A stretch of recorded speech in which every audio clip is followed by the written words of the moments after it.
vinieron a la Escuela de Padres.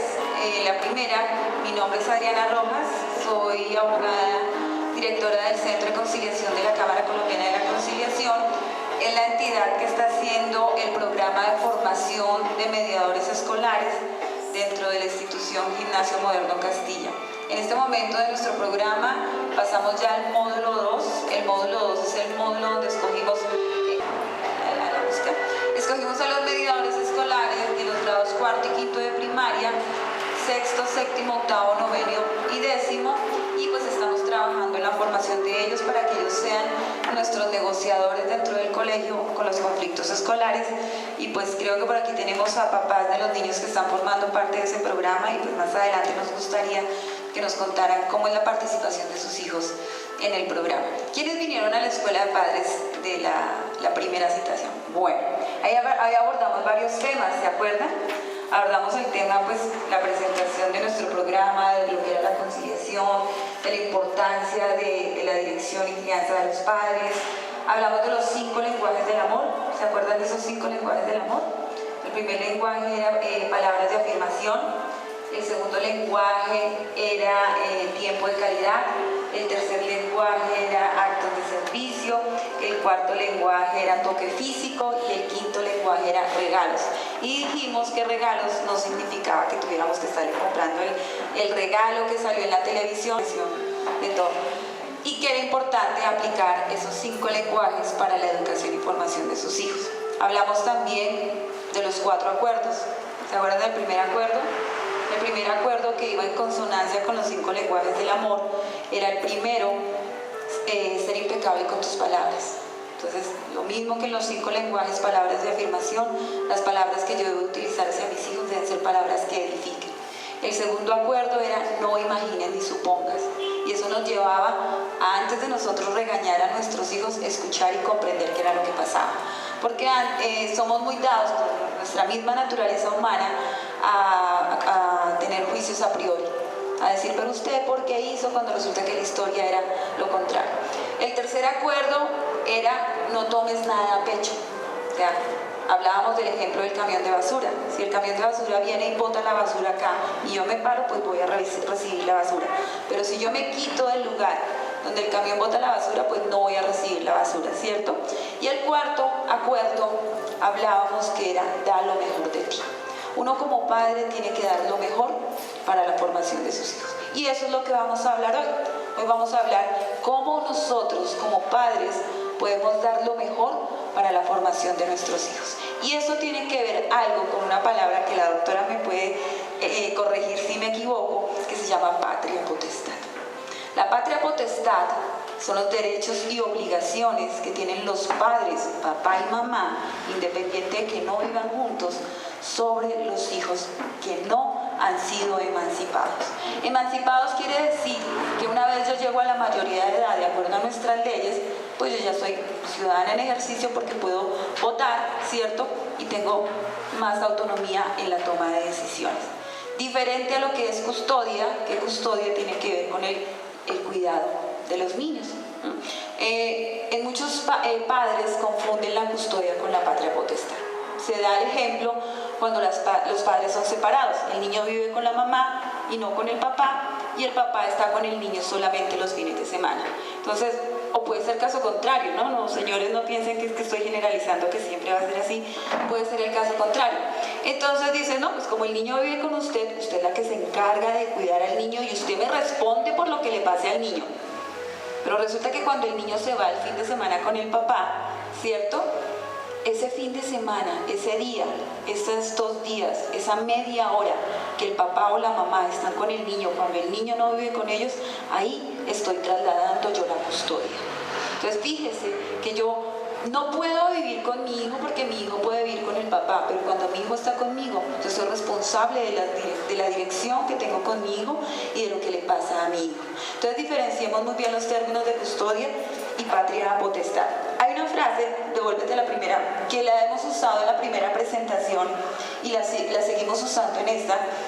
Para los que ustedes los que no sepan, yo soy cristiana. ¿Por qué llegué allá? Porque tuve un momento en mi vida de mi separación, de mi divorcio, donde me llevó a decir, ¿qué estoy haciendo con mi vida? Fue un momento duro, fue un momento donde literalmente pudrí una almohada en todos los días que lloraba, ¿cierto? Porque yo decía, pero ¿por qué si yo era una buena esposa? ¿Por qué? ¿Por qué me pasa esto a mí? Asistí a psicólogos, no estoy diciendo que los psicólogos sean malos, ayudan porque para algo están las profesiones en esta vida, pero el único que me pudo sacar de esa depresión y me mostró realmente cuáles eran mis errores como ser humano y por qué se habían dado eso y el camino a seguir fue Dios. Entonces, ¿por qué tomo yo a Dios como ejemplo en la vida? Porque Él es el creador de la familia. Él fue el que nos creó a nosotros. Independiente de la religión, la creencia que ustedes tengan, hay un creador. Y Él fue el que nos creó a nosotros. Y como Él fue el que estableció las reglas de la familia, pues de ahí tomamos nosotros esta frase. Instruye al niño en su camino, y aunque fuere viejo no se apartará de él. Esa frase, esa sola frase, nos trae el desarrollo de esta conferencia. Y eso es lo que le lleva a ustedes a ser unos padres entrenadores. Si yo tengo un equipo de fútbol, si yo tengo una mascota en mi casa, no es que esté diciendo que sus hijos sean unos animalitos, pero resulta que yo tengo que adiestrar a mi mascota para que no se me esté haciendo chichi en toda la casa, ¿verdad? ¿Sí? Yo tengo que adiestrar al caballo porque yo no puedo ponerle una silla a un caballo que no ha sido domado. Yo no puedo montarme a un carro sin haber tomado un curso de conducción porque me voy a estrellar o voy a lastimar a alguien. Yo no puedo entrar a manejar un computador si no sé cuáles son los comandos del computador. Todo en la vida lleva una instrucción. Y más nosotros como padres, cuando en nuestras manos ha sido colocada una vida, que es la responsabilidad de nosotros de formar esa vida. Hay que tener en cuenta lo que es la disciplina y el castigo. A veces nosotros los padres somos dados a caer en excesos o en defectos. Uno peca por exceso o por defecto. Por exceso, cuando me excedo en permiso, soy demasiado permisiva, o en defecto cuando no hago nada.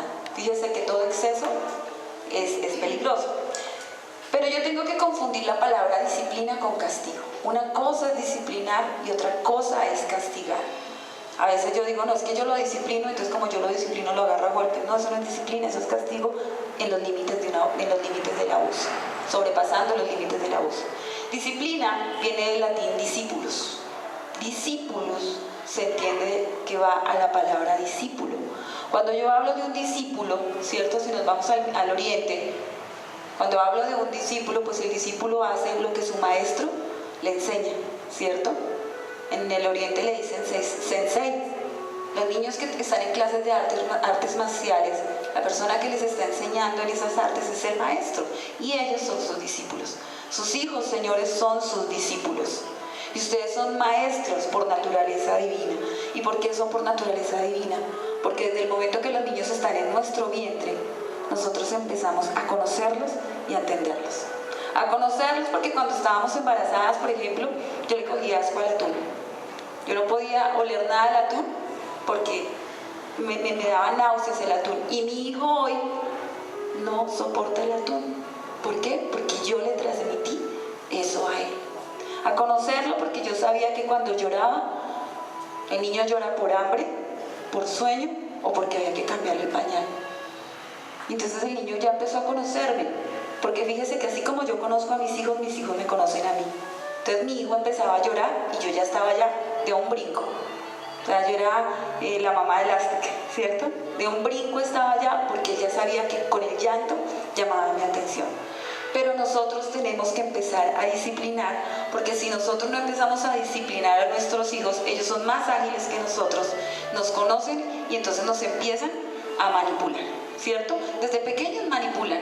Más adelante les voy a mostrar un video de una niña que manipula a la mamá y la mamá termina haciendo lo que la niña dice, porque quien tiene la autoridad en la casa es la niña. Y lo que nosotros tenemos que mostrar hoy es quién tiene la autoridad. Y no hay que confundir la autoridad con se me entró la palabra, ser autoritario, ser lo que está pasando, por ejemplo, en Venezuela, que hablábamos esta mañana con Gladys. El gobernante es autoritario, no es un jefe, es autoritario. Entonces, discípulo es la disciplina, viene del origen discípulo. Discípulo es la raíz de la palabra disciplina en latín. ¿Y eso qué implica? Me implica que yo debo tener un orden necesario para poder llevar a cabo un aprendizaje. ¿Qué quiere decir eso? Que yo en mi casa debo tener reglas. Entonces, si yo no tengo reglas, pues ¿cómo entran ustedes a una empresa si no hay un reglamento de trabajo? Lo primero, cuando uno va a crear un equipo de trabajo o entra a una empresa, es un reglamento, ¿cierto? La entrada es a tal hora, la salida es a tal hora, la hora del almuerzo es a tal hora. No podemos utilizar, por ejemplo, los que trabajan en bancos, si son cajeros, no pueden utilizar el celular en la caja, no pueden entrar nada, ¿cierto? Les revisan, ni siquiera los pantalones tienen bolsillos. Esas son las normas del trabajo. Y si yo incumplo las normas en que estoy cayendo, en una causal justificada determinación de mi contrato de trabajo. Fíjese que todo en la vida se regula por normas. El problema o los problemas que estamos teniendo en este momento es porque no tenemos normas, o no las enseñamos a seguir, o nosotros somos dados a dar un ejemplo para que nuestros hijos nos sigan normas. La disciplina se realiza con acciones correctivas y formativas. Formativas, lo que yo les decía, el niño me empieza a conocer y sabe que cada vez que él llora, yo voy a estar ahí. ¿Qué le pasa? Y es normal durante el primer año o los 2 primeros años, cuando ellos están empezando el desarrollo del habla, que yo reaccione a su llanto, a sus gestos, porque pues tengo que adivinar qué es lo que mi hijo quiere, ¿cierto? Pero más allá, cuando yo dejo que la pataleta sea el común denominador en mi casa, la autoridad no la tengo yo, la autoridad la tienen ellos. Y entonces es ahí cuando yo tengo que aplicar una acción formativa, como empezar a decirle, bueno, tú sabes que gritando no conseguimos las cosas. Cuando te calmes vamos a hablar. Si el niño continúa con la pataleta, utilizamos acciones correctivas. Acciones correctivas como por ejemplo tiempo fuera. Y ese tiempo fuera va de acuerdo a la edad que tienen los niños. Por ejemplo, si el niño tiene 5 años, 5 minutos donde te vas a quedar ahí quieto en esa silla y nadie te va a hablar. Tiempo fuera. Ahora, ustedes le dicen, pues se va a su cuarto y de ahí no sale. Pero si en el cuarto tienen internet, televisor, videojuegos, pues en vez de ser un castigo, es un premio. Tenemos que tener acciones correctivas y formativas con sabiduría. ¿Y la sabiduría quién nos la da? Dios, el creador de la familia. Castigo. ¿Qué es el castigo? El castigo es la pena que se impone a aquella persona que no ha respetado las normas, ¿cierto? Que ha cometido una falta. Es una manera de rechazar lo incorrecto. Si nos vamos al derecho penal, que es el tema que les va a hablar el doctor Carlos, de responsabilidad penal de los adolescentes. Si nos vamos al derecho penal, cuando yo cometo una falta, de acuerdo al Código Penal, pues yo tengo una sanción. Unas son arresto, otras son privación de la libertad, otras tienen que ver con una caución, un pago dinerario que yo tengo que hacer, pero siempre la desobediencia a las normas civiles o penales en nuestro país tiene una consecuencia. Y eso mismo pasa en nuestra casa. Si nuestro hijo no sigue la dirección que nosotros le estamos dando y decimos, no, pues tú qué crees, hijo, hiciste mal, hiciste bien. No, mami, para mí está bien. ¿Quién tiene la autoridad en la casa? El niño, ¿verdad? Nosotros, primero que todo, para poder educar a nuestros hijos, tenemos que aprender a conocernos a nosotros mismos. Tenemos autoridad y si no la tenemos, ¿qué vamos a hacer? ¿Cuál va a ser nuestro plan de acción? Querer disciplinar a los hijos en la forma incorrecta puede generar en ellos heridas. Por ejemplo, una vez en el 2002 estábamos en Venezuela con el papá de mi hijo y estábamos en un centro comercial muy conocido que se llama Sambil y pasó un niño haciendo una pataleta espantosa. El niño lo llevaban en un cochecito, pero pues con toda la gritería que el niño hizo, todo el centro comercial se enteró de la pataleta del niño. El papá no supo manejar la pataleta de su hijo, se desesperó, llegó al punto de que cogió del pelo al niño, lo alzó, lo zarandeó y volvió y lo sentó en el cochecito. Pues el niño se cayó, y si no se cayó quedó privado del dolor. Pero esa no es la forma de corregir, porque resulta que ese es un castigo con abuso. Y que cuando yo paso los límites del castigo estoy cayendo en el abuso. Y el abuso genera heridas en nuestros hijos, en su cuerpo o en sus emociones, porque pues el niño o va a entrar en un régimen del terror, ¿cierto? Donde ve al papá y va a ser así. Entonces vamos a educar o a criar a un niño limitado, a un niño retraído, introvertido, ¿cierto? O vamos a generar a un niño rebelde. Entonces debemos tener límites. Todo en la vida en exceso no es correcto. Nuestros hijos van de una etapa a otra. Nuestros hijos nacen y empiezan un proceso de crecimiento. Por nosotros qué rico fuera que se nos quedaran bebés, ¿cierto? Pero no, ellos van creciendo. Ellos empiezan de los 0 a los 5 años. Es la edad importante para que yo meta la información de crianza de nuestros hijos. De los 0 a los 5 años yo le digo qué es lo bueno y qué es lo malo. Y cuando yo le enseño a mi hijo lo bueno y lo malo, le doy herramientas para que cuando él crezca pueda discernir. Le doy discernimiento para que él tenga dominio propio de sus emociones y pueda saber elegir el camino que escoger. Pero si yo no lo he hecho de los 0 a los 5 años, no quiere decir que ya no lo pueda hacer. No, aún lo podemos hacer. Que va a ser un proceso más largo, pero lo importante es iniciar el proceso. Si yo me quedo lamentándome, no, pero es que si yo hubiera, y paso un mes en el si yo hubiera, es un tiempo que perdí. Entonces yo tengo que tomar acciones correctivas y formativas que no lastimen ni físicamente a su hijo, ni lo lastimen en la estima. Una paternidad responsable, paternidad me refiero no solamente al hombre, sino paternidad en lo que es el género de crianza, papá y mamá. No solamente implica el proveer. ¿Qué necesita mi hijo? Que yo me meto la mano al bolsillo y le doy. ¿Qué necesita mi hijo? Que yo le compro. No. Es necesario pagar un colegio, es necesario pagar una alimentación, es necesario comprar un vestido, pero también es necesario que yo como papá conozca las necesidades. Porque resulta que no todo lo que mi hijo me pida lo necesita. Yo tengo que establecer prioridades. No, papi, es que yo quiero el último Lego que salió del momento. Que muchos padres hemos cometido ese error. Corremos a comprarle el juguete al niño y cuando llegamos al cuarto de nuestros hijos, ese cuarto parece Pepe Ganga. Está lleno de juguetes, ¿cierto? Y seguramente el niño jugó una vez con ellos y no volvió a jugar. ¿Lo necesitaba? No lo necesitaba. Pero le estamos enseñando a que todo en la vida es eso, lo material. Entonces la paternidad responsable no solamente es dar y dar y dar y dar, porque entonces yo no estoy creando seres humanos, estoy creando personas, bueno, sí estoy creando seres humanos, pero no estoy creando hijos correctos, sino estoy creando personas en una sociedad de consumo. Y lo peor que en este momento nos está pasando a nosotros es que vivimos en una sociedad de consumo, ¿cierto? Valemos por lo que tenemos, por la marca con la que nos vestimos, valemos por lo que somos por fuera. ¿Y lo que somos por dentro qué? Eso no lo estamos cultivando. ¿Cómo preparo yo a mis hijos para la vida? ¿Cómo preparo yo a un hijo? Aparentemente todos decimos es que no hay un manual para ser padres. Nosotros aprendemos a ser padres en el camino. Y seguramente sí. Yo voy caminando, me caigo, me levanto, no me quedo ahí, me limpio las rodillas, pero sigo mi camino. De pronto algunos padres no, se cayeron y se quedaron. Pero resulta que el camino que yo tome es el mismo camino que va a tomar mi hijo. Si yo me levanto, me limpio el polvo de las rodillas y sigo caminando, mi hijo va a aprender, bueno, en la vida hay altas y bajas. Pero si yo me quedo ahí en el camino, pues mi hijo va a aprender, ¿pero eso para qué? Yo les comentaba la conferencia pasada en una actividad que hicimos, cuando hicimos el tema de la chica que se suicidó por el cyberbullying, ¿se acuerdan?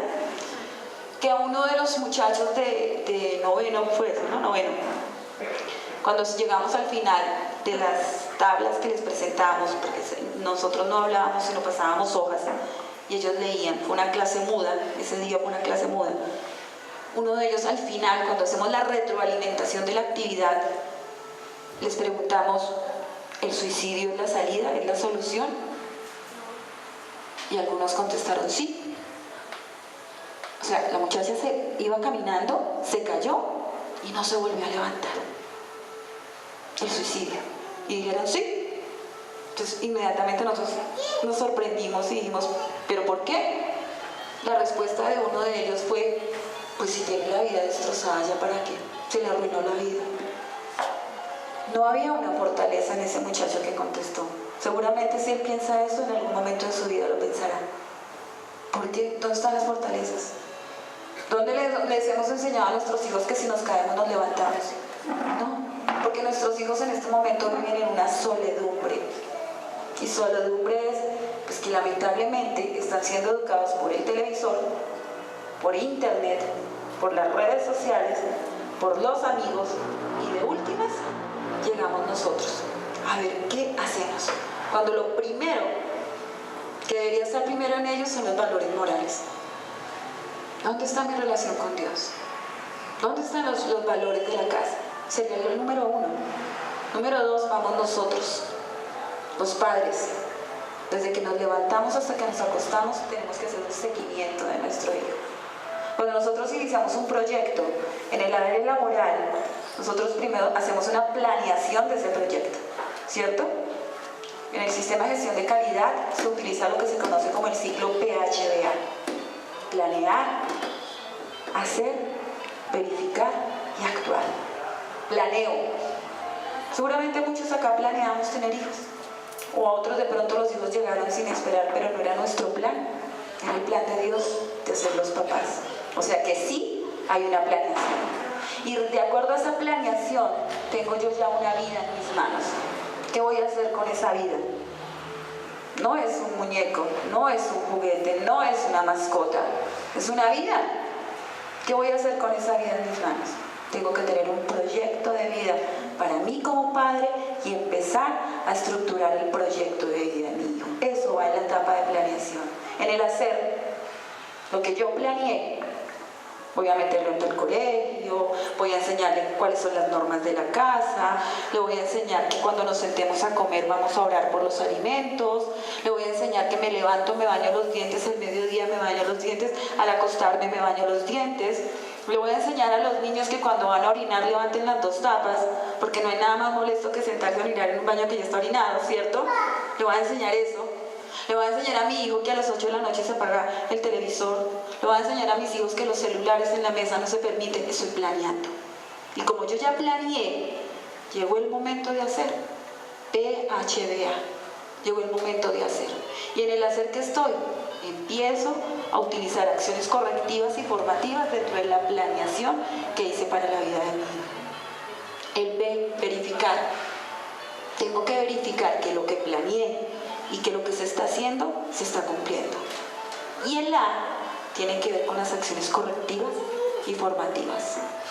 Si me falló la planeación, si me falló el hacer y si lo que yo verifiqué no se está haciendo, ahí entro también yo a corregir de pronto mi andar. Este muchacho dijo, no, pues es la solución. ¿Ya para qué? Y finalmente uno dice, ¿es la solución? No lo es, no lo es. La solución, el suicidio es una salida cobarde, como le decíamos ese día a ese joven. Es una salida cobarde, porque tal vez tú te vas y para ti el problema se acabó, pero ¿y tu familia cómo queda? ¿Cómo queda tu familia? Todas nuestras acciones tienen una acción y una reacción, una causa y un efecto. Y eso es lo que nosotros tenemos que empezar a colocar a nuestros hijos. Nuestra primera responsabilidad entonces para yo poder preparar a mi hijo para la vida es prepararme yo como papá. Yo no voy a entrar a la escuela de padres, a hacer el máster de padres, el PhD de padres, a hacer la especialización en el exterior y luego, bueno, ya estoy formada profesionalmente como papá, entonces ahora voy a ser papá. No, yo tengo un manual. Y es curioso porque con el transcurso de todo lo que he ido estudiando la Biblia, porque finalmente me di cuenta que ese es el manual de la vida, me di cuenta, por ejemplo, que el derecho penal, nuestro derecho penal, lo que es todo lo que son las penas, castigos y delitos, lo trajeron de allá, lo traen del libro de Deuteronomio, de Levítico. Me di cuenta que el orden hereditario, los órdenes sucesorales, son 5 órdenes sucesorales, ¿cierto? Los 5 órdenes sucesorales empezaron con el pueblo de Israel. Cuando Moisés saca al pueblo de Israel de Egipto, en el libro de Éxodo, está la creación de los órdenes sucesorales, por la demanda que las hijas de Zelofehad, que era una de las cabezas de Israel, él muere, él solo tiene hijas y no tiene hijos. La costumbre en ese pueblo era que solamente heredaban los hijos varones. Solamente heredaban los hijos varones. Pero ellas dicen, no, pero un minuto, y entonces nosotros nos vamos a quedar sin herencia, nos vamos a quedar sin tierras. Y ellas apelan ante Moisés y le dicen, Moisés, intercede por nosotros ante Jehová, ¿cierto? Porque nosotros no nos podemos quedar sin heredad. Entonces Moisés se queda pensando y va y consulta con Dios, ¿cierto? Que recordemos que él tenía ese contacto directo, esa comunicación directa con Dios.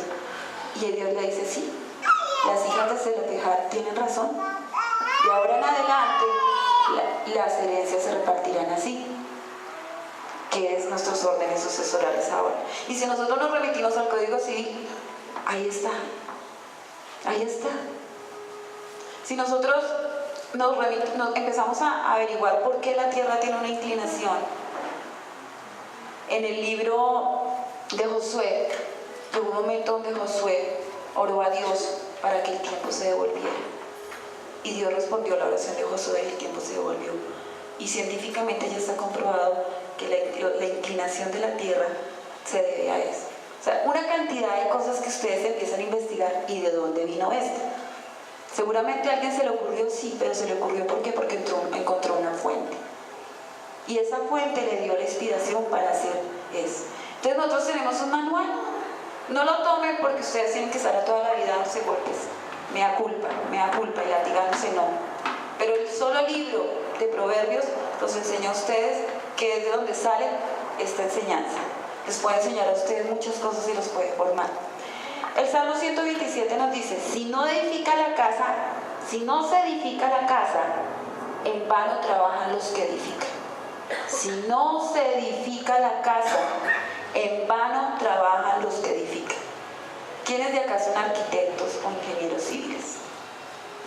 Cuando tú vas a iniciar un proyecto porque van a construir, ¿qué haces? Inicialmente se trabajan los cimientos y luego sí cargas, diseños. Tienes que tener un diseño, ¿cierto? Y luego sí presupuestos, ya se inicia la obra. ¿Y qué pasa si yo construyo un edificio sin cimientos?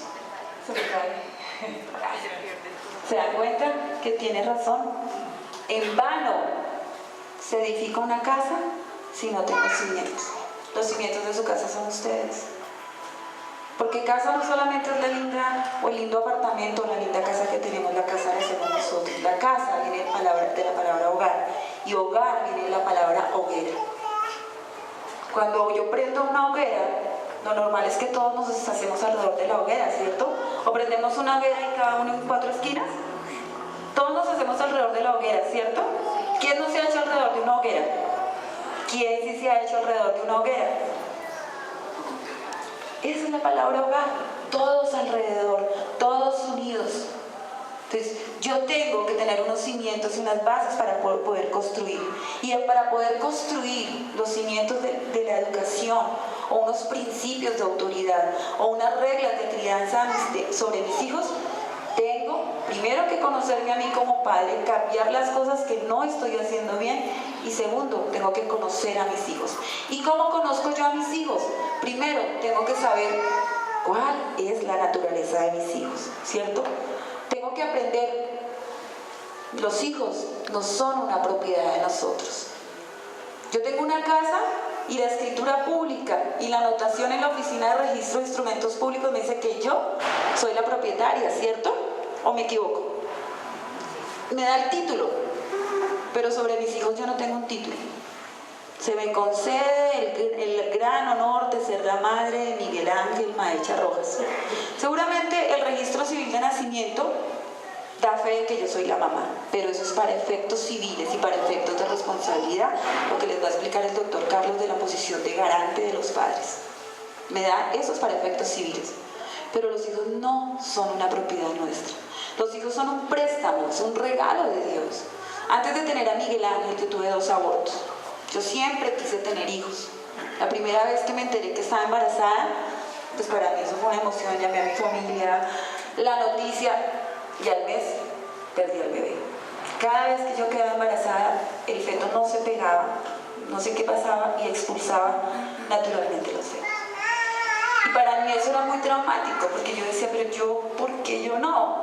O sea, mi cuñada que me embarazada decía, pero ¿por qué ella sí y yo no? Yo quiero ser mamá. Y no podía. Entonces yo ya empecé a investigar técnicas de fertilización, empecé a buscar una cantidad de cosas, que tomé los embriones de pato, que tomé calastros de vaca. Eso sí, me tomé los embriones de pato y la que quedó como un pato fui yo. Pero no, hasta que un día dije, mira, Señor, si tú me tienes para ser madre, yo seré madre. Y si no, recibo lo que venga de ti. Al mes quedé embarazada de Miguel Ángel. Fue un embarazo perfecto. Y hoy en día Miguel Ángel estudia en este colegio, tiene 9 años y es un niño, es una bendición de Dios para mí. Entonces, es el regalo que Dios me dio. Porque si en las fuerzas humanas yo voy a tener un hijo, no podía. Hasta que me descargué en él y le dije, hágase tu voluntad en mi vida. Y llegó mi hijo. Entonces, como no es un préstamo, él es una propiedad divina. Porque es una vida. Una vida que es puesta en las manos de ustedes. Una vez a mí me regalaron un perrito y pues yo quería el perrito y lo que hice fue cogí al perrito y como era tan chiquito pues un perrito tiene que tener un cuidado, pero dije no, es un perro, y le armé la cama y la casa detrás de la puerta de la cocina. Tendría yo 14 años. A la mañana siguiente amaneció muerto el perrito. ¿Por qué? Porque no fui sabia en el cuidado de ese perrito. Es una vida. Es una vida. En este momento ustedes tienen vidas en sus manos. ¿Que les dan dolores de cabeza? Ahí sí, todos los días. Todos los días nos dan dolores de cabeza. Pero somos responsables de la dirección y del camino que trazamos para esa vida. Entonces, como no son nuestros, son un préstamo divino, algún día tenemos que responderle a quien nos hizo ese préstamo, ¿qué hicimos con ese hijo? Ustedes sacan un crédito hipotecario. El dinero no es de ustedes, es del banco. El banco se los presta y ustedes compran una casa, ¿cierto? ¿Qué pasa si yo no pago ese préstamo? Viene el banco y me quita la casa. Venga para acá, porque el dinero es mío, usted tenía que pagarlo y no me lo pagó. Pues ahora me lo pagan. Al ser ellos una propiedad divina, nosotros somos responsables de lo que pasa con nuestros hijos. Por eso, legalmente, vuelvo y digo, todo viene de un origen. Legalmente se habla de la posición de garante. Civilmente, los padres responden por los perjuicios que sus hijos causen a otros. Y eso nos cuesta. Nos va a afectar nuestro bolsillo. Ellos son fruto del vientre. Ellos nacen, se forman en nosotros, pero están en nosotros, no solamente en las mamás, empezar a formar. Y tomemos el ejemplo de un labrador. Un labrador me refiero a un campesino, no al perro labrador. Sí, un labrador. Él quiere tener un árbol de naranjas, ¿cierto? Él lo primero que hace es preparar el terreno, ara el terreno, coloca la semilla y él sabe que su semilla va a hacer ese árbol de naranjas. Para que esa semilla funcione, él tiene que mirar, es que si la tierra no está bien, colocarle las vitaminas que necesita. Que si resulta que tengo larvas en la tierra, colocar los fertilizantes necesarios. Empezar a quitar la maleza que se va formando. Y el árbol empieza a crecer. Que si el árbol empieza a crecer un poquitico torcido, empiezan a colocarle ayudas, ¿cierto?, al árbol para que empiece a enderezar. Eso podemos hacer con nosotros. Nuestros hijos son fruto de nuestro vientre. ¿Por qué? Porque es el fruto de todo lo que nosotros hemos hecho para que ellos crezcan. No, pero es que, imagínate, mi hijo se fuma 3 cajetillas al día de cigarrillos. Y ya hay adolescentes que fuman más que un adulto. ¿Y por qué empezó él eso? Y empiezan a hablar con el papá y el papá, no sé, ¿por qué será? ¿Por qué será? Porque ven al papá hacer eso. La semilla se forma de lo que yo le aplique a esa semilla. Y sus hijos son la semilla. Los hijos son como saetas. ¿Quién sabe qué es una saeta? Que va y vuelve, ¿qué más? A ver, yo necesito ayuda. Saeta, una flecha. Ustedes saben que cuando yo voy a lanzar una flecha, yo primero tengo que tensar el arco, ¿cierto? Allá te voy a lanzar una flecha, voy a tensar el arco, ¿cierto? Tengo un punto fijo, una diana y solté la flecha. ¿cierto?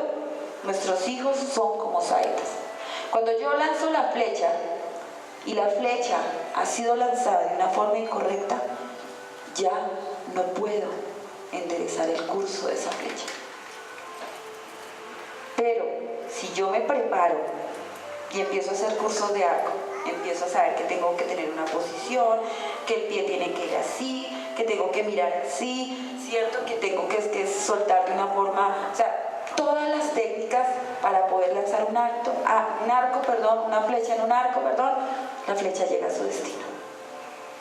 Entonces nuestros hijos son como una saeta. ¿Y por qué lo son? Porque nuestra preparación como arqueros va de los 0 a los 18 años. Cuando los hijos tienen la emancipación legal y salen de nuestro hogar, esa flecha ya se lanzó. Esa flecha ya se lanzó. ¿Cómo quieren que llegue esa flecha? ¿Que llegue a un destino equivocado? ¿Que le pase lo que le pasa a la vivienda? ¿Que esté en el lugar equivocado? ¿O que llegue al destino que ellos tienen? ¿Qué quieren? ¿Qué quieren ustedes para esa flecha? Que llegue al destino, ¿cierto? Vuelvo y les digo, yo no me puedo subir a un carro. Hoy voy a conducir un carro. Y resulta que como no sé manejar, pues me choqué. Entonces, ¿qué tengo que hacer? Tengo que tener reglas de autoridad. ¿Cómo preparo yo esa flecha? Normas. ¿Quiénes colocan las normas en la casa? Ustedes. Los hijos son cosa de estima. ¿Qué es cosa de estima? Recordemos los 4 acuerdos. Recordemos los 5 lenguajes del amor que vimos en la escuela de padres pasada. Yo tengo que utilizar palabras de afirmación con mis hijos. Tengo que ser impecables con mis palabras. Si yo le voy diciendo a mi hijo, es que estoy aburrida, es que estoy cansada, es que ¿por qué tuve un hijo como usted? Es que ¿por qué? Es que usted no se da cuenta que no sirve para nada. Es que usted sí no sirve para nada. Y llegó a la edad adulta y adivinen qué. No sirvió para nada. ¿Por qué? Porque en la programación neurolingüística, ese fue el mensaje que yo le transmití a mi hijo. Entonces, son cosas de estima porque yo tengo que valorar a mi hijo. Y si yo le enseño a mi hijo que él vale, estoy creando una autoestima fuerte en él, sólida. Si yo le enseño a mi hijo que él puede, estoy creando un ser humano con valores, con fortalezas. Pero si yo le digo a mi hijo, pero tú así, ¿tú crees que la gente te va a querer así? ¿Qué está buscando mi hijo cuando crezca? La aprobación de los demás. ¿Por qué es peligroso? ¿Por qué son peligrosas las redes sociales? ¿Por qué son peligrosas? Porque lamentablemente subimos una foto y estamos esperando la aprobación de todas las personas que dicen me gusta. O sea, yo valgo por los likes. Este es el like que tiene la red social. Y si no colocan, ay, a nadie le gustó mi foto. Eso se llama tener aprobación ajena. Cuando yo no tengo aprobación propia, no tengo autoestima. Y lamentablemente nosotros como padres lastimamos la estima de nuestros hijos. No sirves, no vales, tú, de verdad que yo sí me equivoqué contigo. Yo pensé que tú podías y no puedes. ¿Qué pasa que no hace las cosas? ¿Es que le quedó pequeño? Pues claro que le quedó pequeño porque aún es pequeño. Y para eso están ustedes, para ayudarlos a fortalecerse y que no les queden pequeños. Entonces, recuerden lo que aprendimos en la escuela de padres pasada y tiene que ver con eso. Por eso hoy les decía, esta escuela es continuación de la primera escuela. Nosotros tenemos que tener autoridad. Una vez un predicador decía, Dios hizo las nalguitas para que nosotros corrijamos a nuestros hijos. Pero la mano que acaricia no es la mano que lastima. Yo me acuerdo que a nosotros nos educaron con correa. Y mi mamá tenía la correa colgada. Pues mi mamá nos daba correa, pero no se daba, como dicen los jóvenes, garra con la correa, no. Pero ella nos decía, haz el favor, vaya y baje la correa. O sea, yo tenía que ir por el instrumento que me iba a castigar. Sí, señora. Y íbamos y le entregábamos la correa. Yo ya sabía que me iba a castigar, me ponía doble pantaloneta, recibía mi castigo, pero yo ya sabía que si yo volvía a cometer esa acción, me iban a castigar, ¿cierto? Ahora no. Ahora hay que mandarlos al psicólogo, hay que mandarlos a una casa. Ahora no estoy diciendo que sea malo. Los psicólogos son una gran ayuda. Pero para yo corregir, Yo tengo que empezar primero. Y si ya veo que se me salió de las manos, ahí sí pido ayuda. Por ahí en internet hay una diapositiva que está circulando que me causó mucha risa, que dice que mi mamá de un solo cocotazo le limpiaba el aura, le cuadraba todos los chakras y le evitaba el psicólogo. ¿Y eso es verdad? Yo me acuerdo que a mí me decían, en la casa hablamos. Sí, señora. ¿Sí? O empezaba mi mamá con su correa. ¿Por qué hizo tal cosa? Por cada palabra un correazo. ¿Se imaginan donde fuera tartamuda? Las que hubiera recibido. Pero aquí estamos, ¿cierto? Aquí estamos. ¿Alguno de ustedes está traumatizado por la corrección que tuvieron? No. Pero si yo corrijo con amor, una palmadita, algunos corrigen, hay unas librerías que venden unas varas de corrección, ¿no? Son unos palitos en balso, no es el palo de la escoba, van a coger el palo de la escoba y le van a dar, no. Son unas varitas en balso que vienen con unas citas de proverbios que dice, educa al niño en tu camino, y cuando sea grande no se apartará de él. Le dan 3 varitas. Pero si yo agarro al niño con la vara y lo lastimo, me estoy excediendo. Recuerden que todo tiene un límite. Ahora, yo no puedo corregir a un niño de 5 años, de 15 años, como lo corregía con 15, cuando tenía 5 años. Recuerden que dijimos que nuestros hijos van pasando etapas. La ausencia de poder de un sistema es el peor sistema. La ausencia de poder. Imagínense ustedes una autoridad, una ciudad, que puede ser la Bogotá de hoy, sin autoridad. No hay semáforos, ¿cierto? Nadie paga impuestos, no hay policía porque la policía se cansó, entonces los ladrones hacen de las suyas, un caos total. ¿Les gustaría vivir en una ciudad así? Gladys, ¿cómo te sientes con lo que está pasando en Venezuela? Terrible, ¿verdad? ¿En ustedes? Una ausencia de poder es lo peor que puede pasar. Los padres no deben permitir que sean los niños quienes dictaminen las reglas del hogar. Papi, es que yo hago tareas, veo televisión, luego como y me acuesto con la ropa. Bueno, mi amor, que descanses, que tengas dulces sueños y que los angelitos te acompañen. ¿Quién dio las reglas? El niño. No se les debe permitir manejar los conflictos a su estilo, terrible, porque en el hogar las figuras deben estar claras y definidas. La mamá es la mamá y el papá es el papá. Y los hijos hacen lo que los papás digan. Pero para que los hijos hagan lo que los papás digan y sea algo correcto, los papás deben hablar el mismo idioma. La doctora Gladys les va a hablar de la comunicación asertiva y tiene que ver con esto. Si yo no hablo el mismo idioma, yo soy la mamá que castigo, corrijo, y él es el papá de los helados del fin de semana, pues lo que hice el lápiz en borrador se perdió. Y eso pasa con los padres que se han separado. La custodia la tiene uno de los dos. Y el papá que tiene la custodia es el malo. Es el que impone las reglas. Se levanta a las 5 de la mañana, se baña, se coloca el uniforme, se lava los dientes, bueno, antes de eso, en el orden que sea, ¿cierto? Y se va a la ruta. Y cuidadito se va sin desayunar. Llega el fin de semana con el papá, pesco, o con la mamá, levántate a la hora que tú quieras, hoy no te bañes. Como decía mi hermano, la cáscara guarda el palo, no te bañes. ¿Para qué? Relajado estar con el papá. Me haces el favor, antes de ir a jugar o ver televisión, hacer las tareas. Llega donde el papá, no, vienes cansado del colegio. No, descansa y luego hacer las tareas. Y a ese le fue el tiempo jugando. ¿Están hablando el mismo idioma? ¿Quién es el perjudicado? El niño, porque estamos criando un ser humano manipulador, porque saca partido de acá y saca partido de acá. Y entonces en la vida, él va a aprender que para poder obtener algo yo tengo que manipular. Es que si tú no me quieres, yo me boto al tren. Es que si tú no me das esto, pues yo lo consigo a la fuerza. ¿Por qué? Porque eso fue lo que aprendió en su casa. ¿Cierto? Ese sistema es el peor sistema.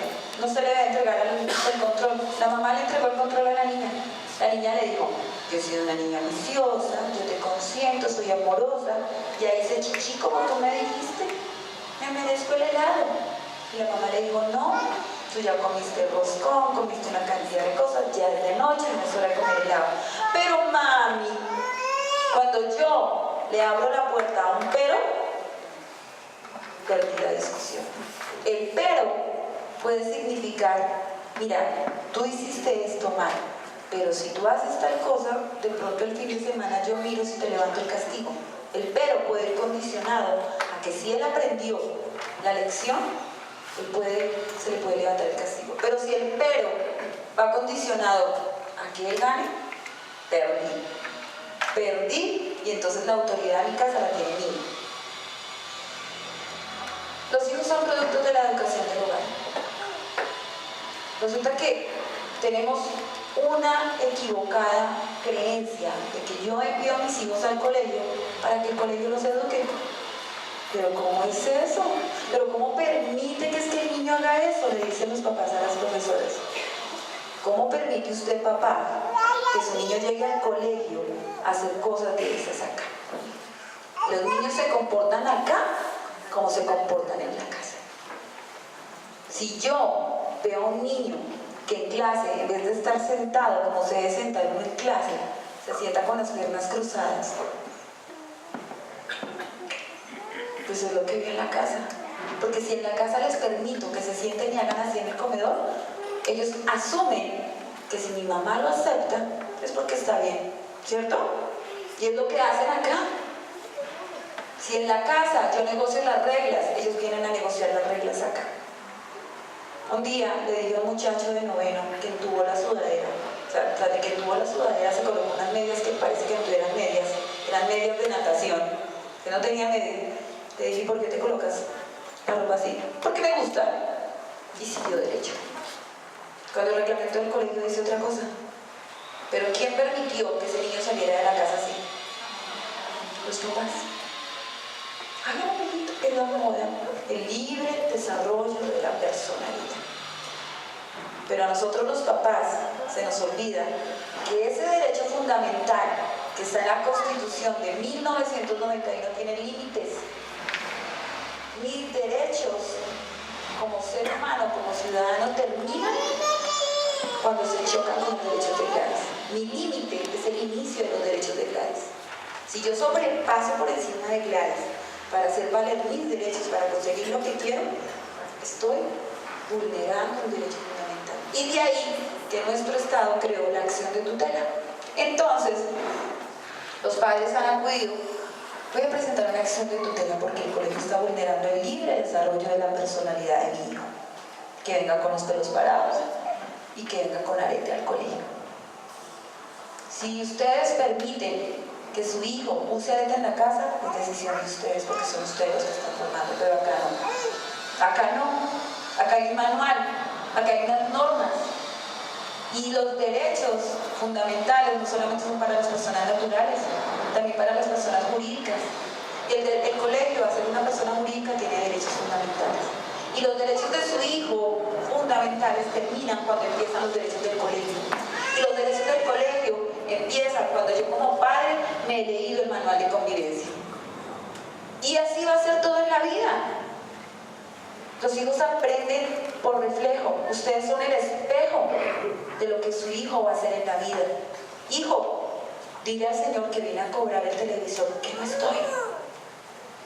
¿Qué le está enseñando el hijo? El papá. Inmadurez, irresponsabilidad y que sea mentiroso. La mentira es terrible, porque yo para sostener una mentira así de chiquita tengo que crear otra. Y para sostener esta tengo que crear otra. Y se me volvió una bola que terminé yo creyéndome la mentira.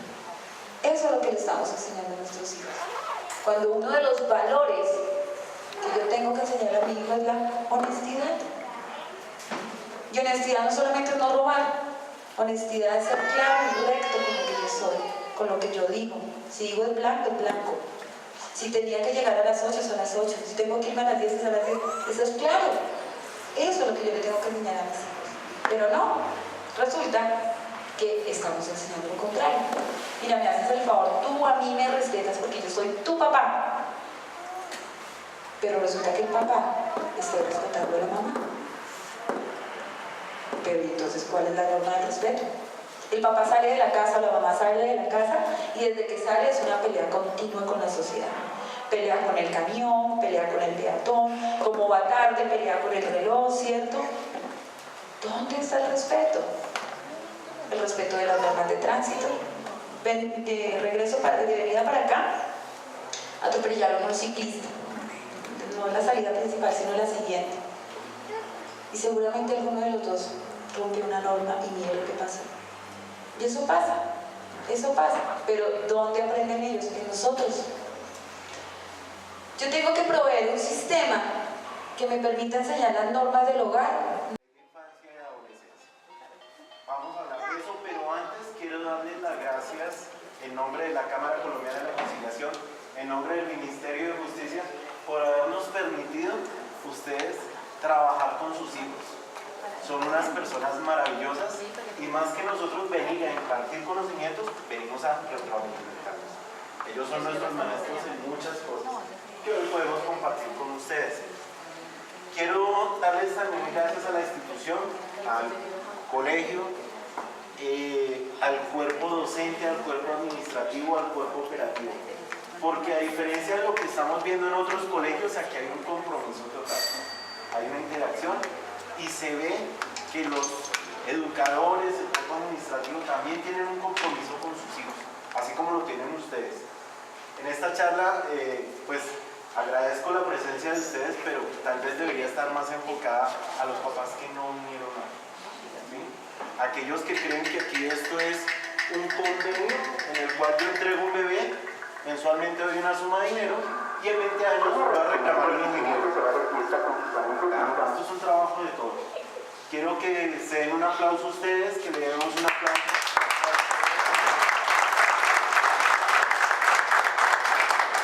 Porque créanme que en muchas instituciones, vergonzosamente algunas del distrito, el compromiso ya no es ni siquiera de los profesores. ¿Sí? El profesor tiene que llegar a dictar su cátedra 8 a 8:45 y él se para frente al tablero, escribe preguntas, hasta luego, ¿sí? No más. Porque efectivamente esa es la función de un colegio, ¿no? Compartir conocimientos, pero educar ya es una tarea diferente. El colegio nos puede decir mañana, lo siento, hasta aquí llegamos con su hijo. Y ese es el contrato al que nosotros nos sometemos. Firmamos un contrato a principio de año en el cual por un año vamos a tener a los hijos y ellos van a recibir conocimientos, pero eso no obliga al colegio a recibirlo al año siguiente. No obliga al colegio a que tenga que entregarme en 20 años a un ingeniero. Esa es una responsabilidad de cada padre. ¿Sí? No, pues. Ok. Gracias. Bueno. Gracias. De todas maneras, me preocupa mucho, como les decía, a los padres que no vinieron, porque esos padres están perdiendo el proyecto de vida, lo que es criar un hijo. Tal vez no solo esos padres, en la vida lo vemos también. El papá que nunca está con el hijo, el papá que se pierde. No vamos a entrar otra vez en eso porque ya bastante cátedra le dio la doctora Adriana al respecto. Pero sí me interesa y quiero que ustedes tengan en cuenta qué es lo que piensan sus hijos. Como decíamos nosotros, ¿qué quieren ser cuando sean grandes? ¿Quién me dice qué quiere ser su hijo cuando sea grande? Abogado, como la mamá. ¿Qué más? Futbolista. Futbolista. Programador de sistemas. Programador de sistemas. ¿Alguno de ustedes dijo? Sí, señor. Piloto. Increíble. Nosotros tenemos mucha cercanía a la Fuerza Aérea y ayer la familia de la Fuerza Aérea sufrió una pérdida. Pero los padres no lo vieron tanto como una pérdida, porque sus hijos fallecieron haciendo lo que ellos querían. ¿Sí? Son unos héroes más. Pero bueno, ahora quiero que me digan, ¿qué quieren ustedes que sean sus hijos? Felices, responsables, ¿cierto? Y profesionalmente, ¿los han visto en alguna carrera? Bueno, entonces, aquí un ejemplo, ¿no? Vamos a decir no con abogados porque lo mismo pasa en mi familia. mi familia, toda mi familia es de abogada, yo resulté siendo abogado, ¿cierto? La familia de los médicos. Entonces, si mi abuelo es médico, mi papá es médico, yo tengo que ser médico, ¿cierto? ¿Qué sucede si de pronto un hijo de ustedes les dice, papá, yo quiero ser astronauta, o mamá, yo quiero ser astronauta? Háganlo, ¿cierto? ¿Quién dice, uy, pero es que aquí esa carrera no la dan? No se puede. Bueno, hay dos mujeres.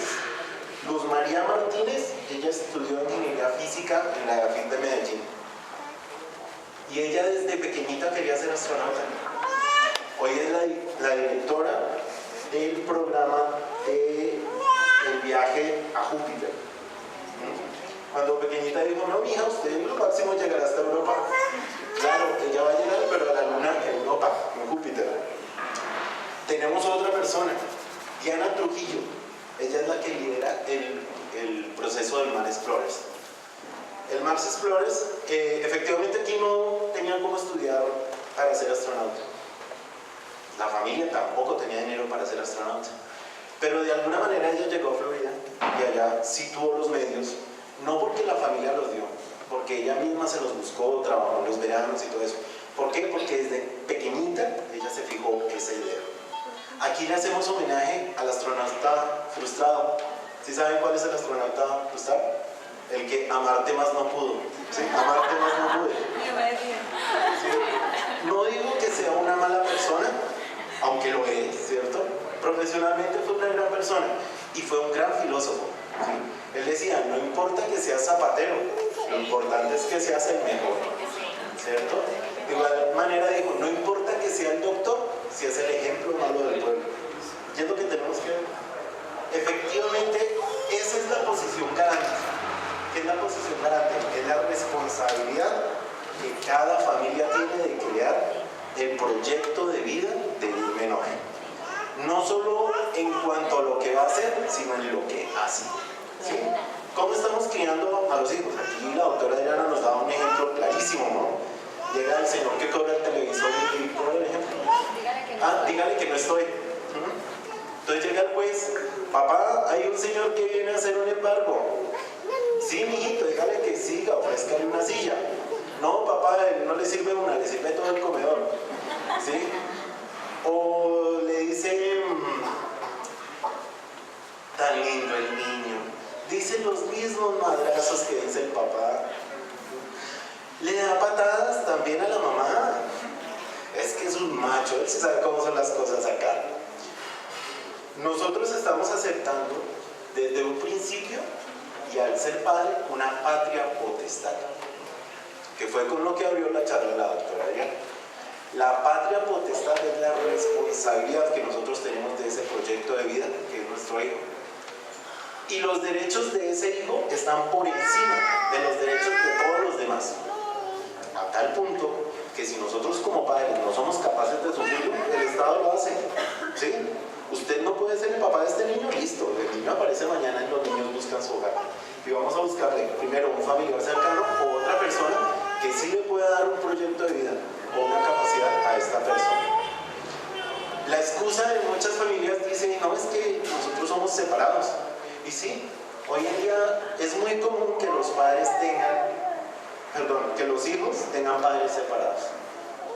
Tal vez lo raro es todavía las familias donde viven papá y mamá.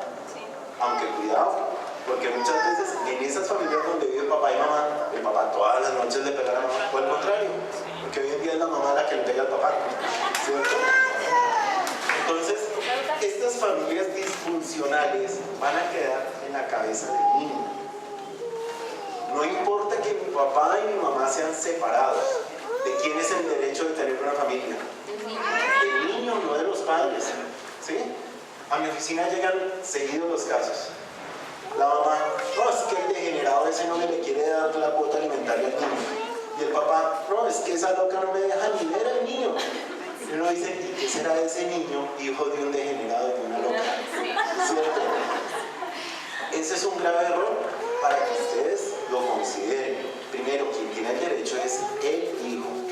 Y el hijo tiene el derecho a tener la figura de su superpapá y la figura de su supermamá. Entonces yo como papá no puedo estar hablando mal de la mamá. No, la mamá puede haber hecho lo que sea, pero es la mamá de mi hijo. ¿Sí? De igual manera, el papá pudo haber hecho lo que sea, pero es el papá de mi hijo, ¿cierto? En este sentido, si un niño se crea con esas falencias, no tiene las responsabilidades que vimos en la parte primera de esta conferencia, no va a ser una persona responsable ante la sociedad. Pero la sociedad no puede quedarse con eso.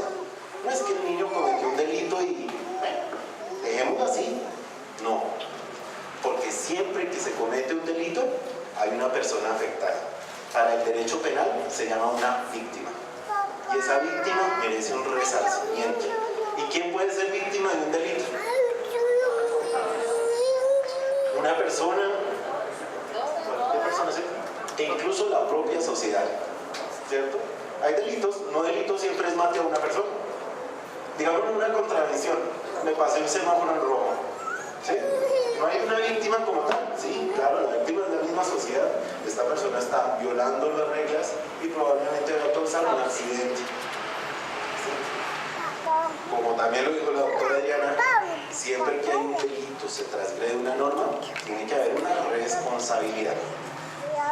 Las personas hasta cuando no cumplen 18 años no son responsables penalmente, civilmente sí, pero un niño tiene cómo responder.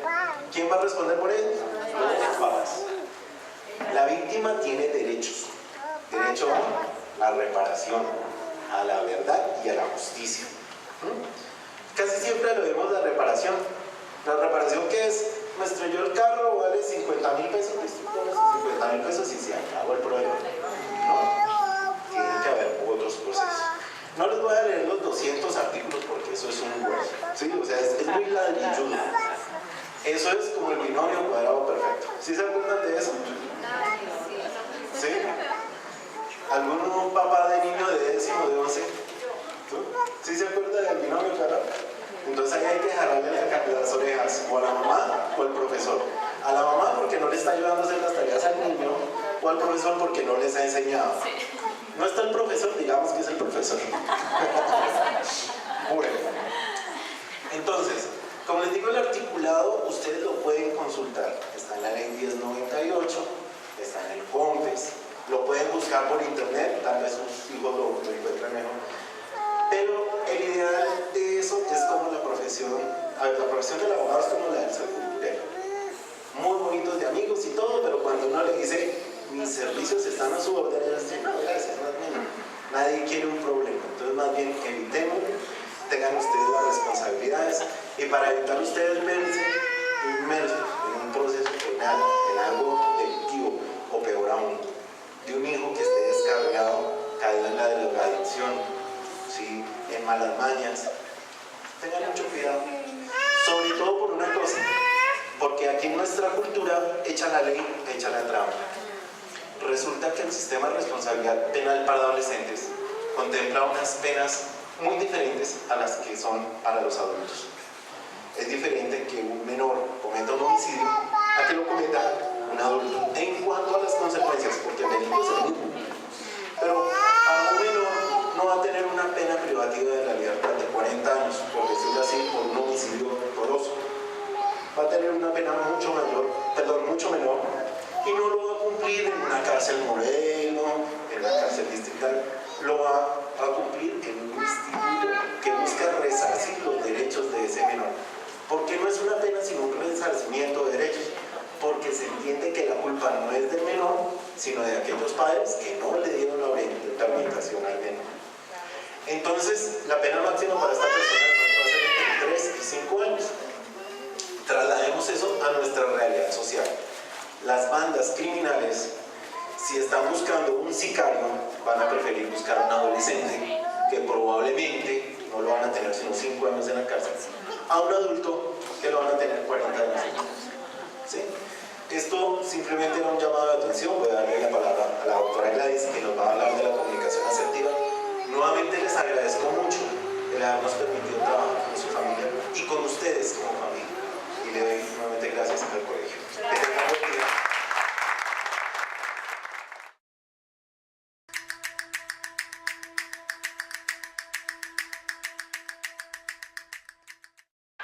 ¿Cómo reaccionarías si tu hijo se va de fiesta con sus amigos y llega más tarde de lo convenido? Opción 1. No le dices nada por temor a que se enoje y te imaginas que va a ser la primera y última vez que lo hará. Opción 2. Te enojas con él, le gritas su falta de responsabilidad y lo golpeas con el cinturón para que sienta tu coraje y no lo vuelva a hacer. O piensa en otro caso. ¿Qué tal si tu esposo busca su playera de fútbol y no la encuentra? Cuando te pregunta dónde está, tú le dices que está aún sin lavar. Al oír esto, tu esposo se pone furioso y empieza a gritarte enfrente de tus hijos. Te humilla y te dice que eres una floja e irresponsable. ¿Qué haces? Opción 1. Te quedas callada y agachas la cabeza, pues aunque hayas tenido mucho trabajo y poco tiempo, piensas que debías haber lavado esa playera. Opción 2. Te pones histérica y lo insultas. Le gritas y se envuelven en una discusión amarga que asusta a tus hijos. Aunque parezcan extremas, estas son las formas en que comúnmente reaccionamos ante los problemas y suele ser la forma en que muchas familias se comunican. Las personas que reaccionan como la opción 1 se les denomina pasivas y principalmente son tímidas a la hora de expresar sus opiniones, sentimientos e ideas. En ocasiones se limitan a permanecer en silencio por temor a ser rechazadas o incomprendidas. La consecuencia de la comunicación pasiva es que a la larga estas personas, a pesar de ser muy capaces o tener conocimientos y habilidades, pierden oportunidades importantes de trabajo o en los roles sociales que desempeñan. En el otro extremo se encuentra la comunicación agresiva, la cual veíamos ejemplificada en la opción 2. Este tipo de comunicación la utilizan aquellas personas que contemplan sus derechos pero no los de los demás. Imponen su opinión, necesitan menospreciar a los demás para ejercer sus derechos o decir lo que piensan. Utilizan palabras altisonantes y hablan solamente de sí mismas. Al corto y mediano plazo estas personas llegan a ser exitosas, pero a la larga tienden a perder sus amistades por su difícil trato. Al punto intermedio entre estos dos estilos se le denomina comunicación asertiva. La característica más importante de la persona asertiva es que expresa de manera directa pero adecuada sus puntos de vista y necesidades emocionales, siempre con respeto y sin ánimos de ofender. Con la comunicación asertiva se busca abrir posibilidades de diálogo y amistad con los demás. ¿Sabes cómo expresarte asertivamente? Existen 4 ingredientes para que seas asertivo al expresarte. Número 1. Describir los hechos concretos. Cuando describimos los hechos que han ocurrido, el otro no puede negarlos y así podemos partir de ellos para discutir y hacer los planteamientos precisos. Por ejemplo, no es conveniente decir eres un vago, sino decir vengo observando que te levantas desde hace ya varias semanas a la hora de comer. Número 2. Manifestar nuestros sentimientos y pensamientos. Para eso debemos comunicar de forma contundente y clara cómo nos hace sentir aquello que ha ocurrido y qué es lo que pensamos sobre eso. Es el momento de decir estoy harto de esta situación y ya no la soporto más. O me he sentido humillado y denigrado. Con esto no se trata de verlo como justificación, sino qué es lo que sentimos y tenemos derecho a externarlo para que nos entiendan. Número 3. Pedir de forma concreta y operativa lo que queremos. No se trata de hablar de forma general. Quiero que seas más educado. Quiero que me respetes. Quiero que no seas vago. Sino que hay que ser más concreto y operativo. Quiero que quites los pies de mi mesa. Quiero que cuando hablo me mires a los ojos y contestes a lo que te pregunto. Quiero que estudies 3 horas diarias. Son conductas concretas que el otro puede entender y hacer. Número 4. Especificar las consecuencias. Dejar claro lo que va a ocurrir cuando hagan lo que pides. Es preferible especificar lo que van a obtener de forma positiva. De otra manera, si se plantea como un castigo, es mucho menos efectivo que los premios. Si utilizamos los 4 ingredientes como respuesta, los 2 casos se podrían mejorar de la siguiente manera. Caso número 1. Hijo, he estado esperando durante la noche sin saber lo que pasaba. Me he puesto nervioso e irritado. Si otra vez te retrasas, avísame y harás la espera menos angustiosa. Caso número 2. Estos días he tenido mucho trabajo y no me alcanzó el tiempo. Quisiera que para otra ocasión, si me vas a decir algo, sea de buena manera y no enfrente de los niños ni de nadie, porque me siento humillada y ofendida cuando me hablas en ese tono. Dame la playera, en un momento más voy a poner ropa en la lavadora. No olvidemos fomentar la asertividad en nuestros hijos. Una manera sencilla de hacerlo es incluir a nuestros hijos en las decisiones familiares. Esto contribuye a que participen activamente en las conversaciones y expresen sus puntos de vista. Es importante que los padres transmitamos a los hijos nuestras alegrías y buenos momentos, escuchar las opiniones y ser perceptivos a sus sentimientos. En la comunicación en pareja es muy importante que exista armonía, esto para dar ejemplo a nuestros hijos. Recuerda que todos podemos ser personas asertivas, solo es necesario practicar y pulir las habilidades sociales y de comunicación. Empieza a trabajar en tu persona. Comunicarse es el principio de la trascendencia.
Ok, fíjense que les pongo que la comunicación asertiva la estamos aplicando acá en la familia y los beneficiarios van a ser nuestros hijos.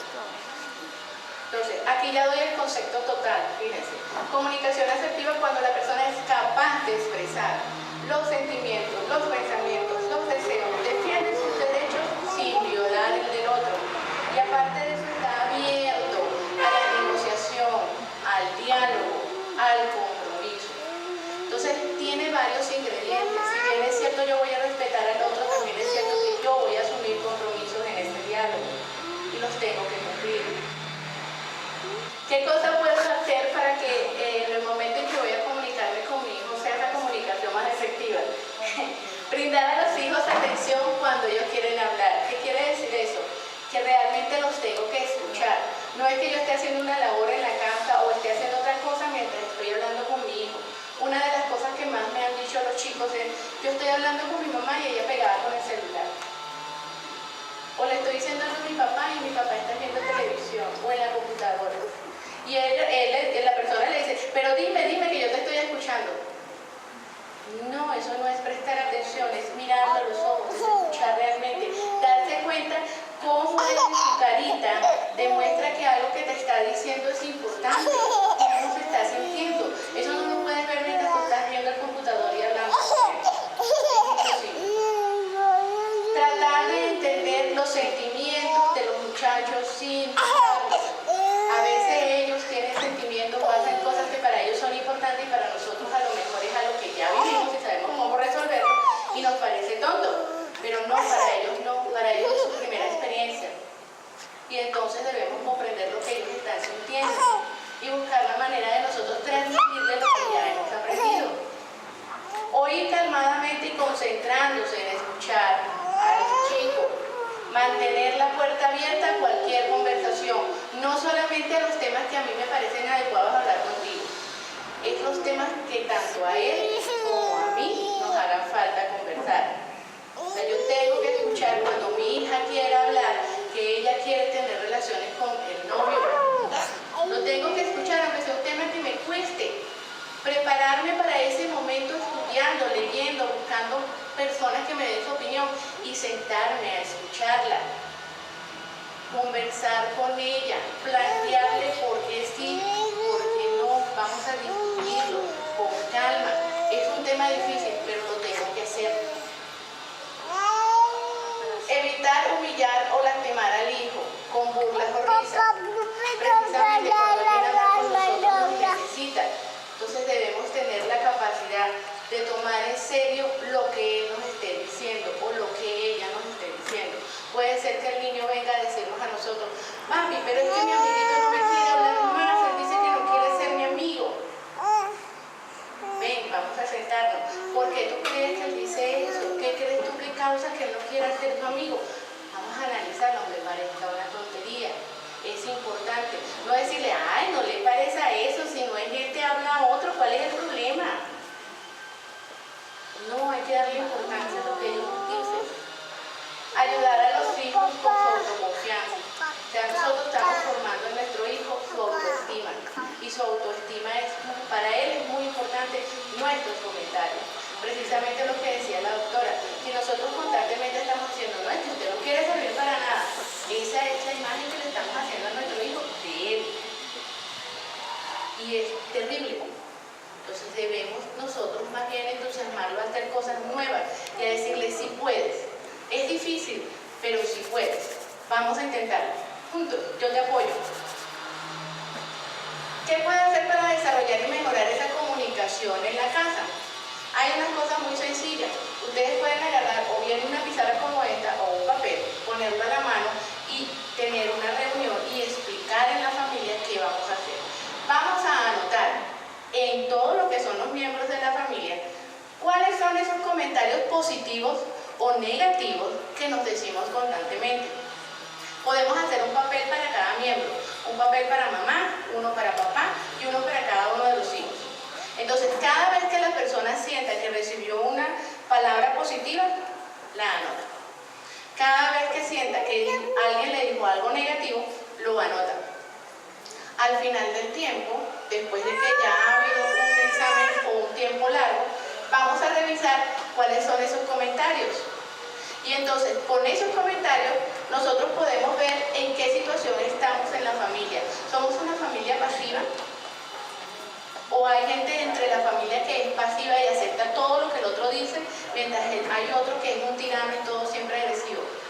¿O somos una familia asertiva que tiene más cosas positivas que decir al otro o más cosas negativas? Es una forma de evaluar cómo está nuestra comunicación en la casa. Cuando ya yo tengo claro el estilo, entonces ya yo sé que voy a trabajar. ¿No? Al mes, cuando ya yo estoy evaluando esto, yo puedo decir, ok, vamos a hacer una cosa. Ya nos dimos cuenta que Luis es el que más cosas negativas le dice a todo el mundo. Vamos a trabajar en función de que Luis mejore los comentarios positivos.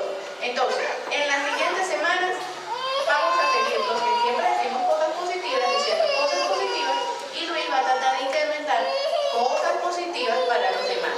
Antes de hablar, piensa lo que vas a decir, Luis, para poder nosotros anotar más cosas positivas.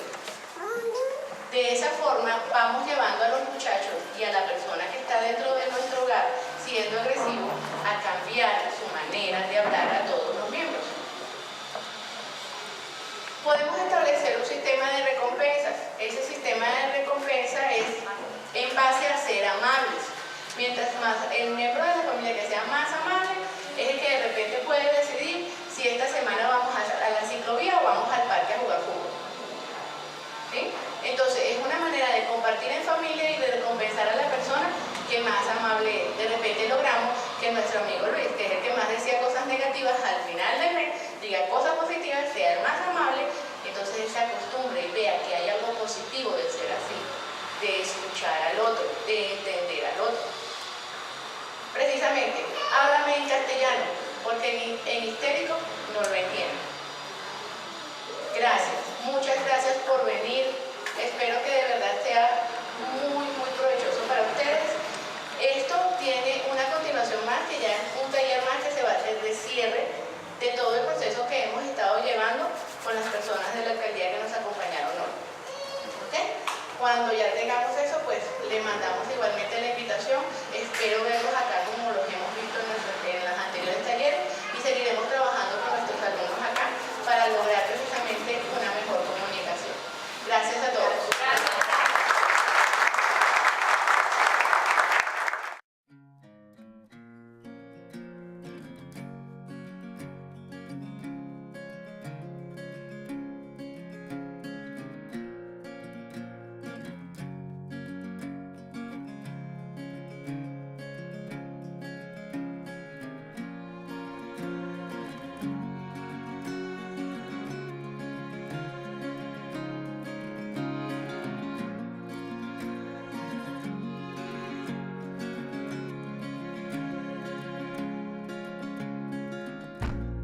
Give me love like her.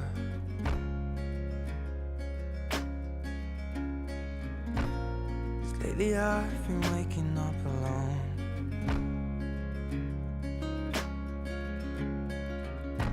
Paint splattered teardrops on my shirt.